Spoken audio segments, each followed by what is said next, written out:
ожидания от этой встречи, они были очень завышены. В Украине я понимаю, что тоже были разные ожидания и тревоги. Как обычно в Украине есть такая большая категория людей, которая боится того, что в украинских социальных сетях называют зрада. Всюду зрада, то есть всюду измена, нас сливают, все, нас сдадут.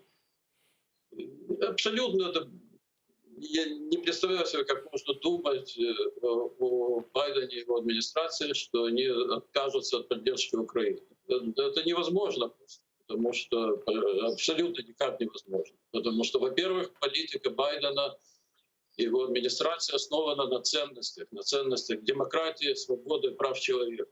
Для них это абсолютно первостепенно. Байден это вчера отдельно подчеркивал, он, по-моему, большую часть своей пресс-конференции посвятил тому, что он об этом говорил. И поэтому Соединенные Штаты по этой причине будут всегда поддерживать Украину. А кроме того, в национальных интересах Соединенных Штатов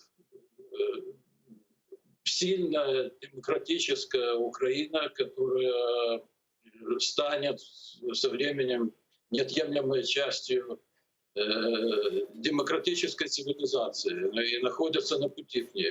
Это отвечает интересам США. Поэтому естественным образом Джо Байден и по этой причине будет поддерживать Украину. То есть для меня совершенно исключено, что пока президентом является Байден, что каким-то образом может уменьшиться поддержка Украины со стороны Америки.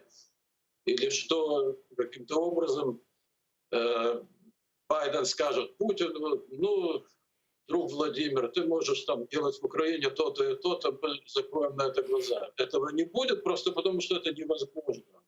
То есть Байдену бы для того, чтобы так сделать, пришлось отказаться от самого себя, от всего, что составляет существо его личности. То есть это просто невозможно.